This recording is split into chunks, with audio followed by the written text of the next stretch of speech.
Ramalan saya ini terbukti ternyata Ayus Sabian. Tapi orang udah tahu lah Ayus ini yang mana. Ganesha Sabian itu ternyata Juli kemarin itu sudah menikah. Dan saya sudah katakan mereka ini harusnya menikah saja dan akan menikah. Apakah pernikahan hasil merebut suami orang lain? Dijadikan suaminya. Dan pria itu meninggalkan istrinya. Itu akan berakhir dengan bahagia. Ataukah karma akan menanti keduanya? Seperti yang kita ketahui, hubungan mereka berdua yang sempat ditebak-tebak, yang disangkal, itu ternyata benar adanya. Dan berakhir di pelaminan dengan meninggalkan Riri ini sebagai jandanya.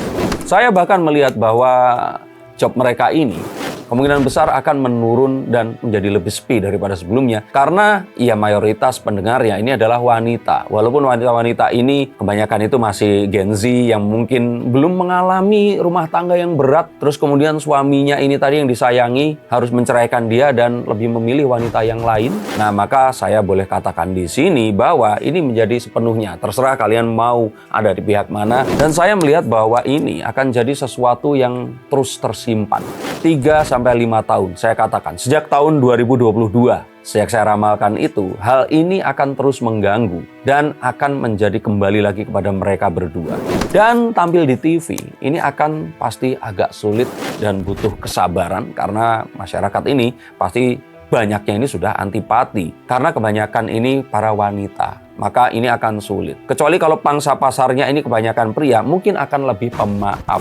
Sebenarnya apa yang akan terjadi dengan mereka? Kalau saya lihat di sini, ini memang sesuatu yang tidak terhindarkan dan ya akhirnya jadi satu pilihan untuk mereka berdua karena ya itu semua terungkap. Dan apakah mereka akan dapat keturunan? Kalau saya pikir ini satu hal yang memang gampang-gampang sulit. Saya melihat bahwa akhirnya pria yang meninggalkan keluarganya, kemudian menikah lagi dengan wanita yang dalam hubungannya akhirnya mereka ini tidak ketahuan itu memilih untuk tidak memiliki keturunan. Tapi apakah mungkin ada kemungkinan Ayus di sini akan meninggalkan Nisa dan insaf terus balik lagi ke Riri? Nah, ini kan pertanyaan yang paling kalian suka. Kalau namanya jodoh, itu pasti akan kembali, tapi kembali lagi di sini. Kalian lebih memilih untuk bersama dengan pria yang pernah meninggalkan atau kalian akan lebih memilih pria yang lain yang bisa saja dia akan lebih baik. Dan kalau saya lihat mereka berdua ini sepertinya akan susah. Maka ini akan menjadi mungkin saja Riri tidak akan menikah kembali dengan Ayus dan dia akan menemukan pria yang lainnya. Tapi akankah Ganesha Sabian dan Ayus ini akan bertahan? Dan agar semuanya ini menjadi lebih seru, saya tunjukkan kartunya tapi saya blur kartunya. Saya akan buka blurnya dalam beberapa bulan atau tahun ke depan untuk membuktikan apa yang terjadi.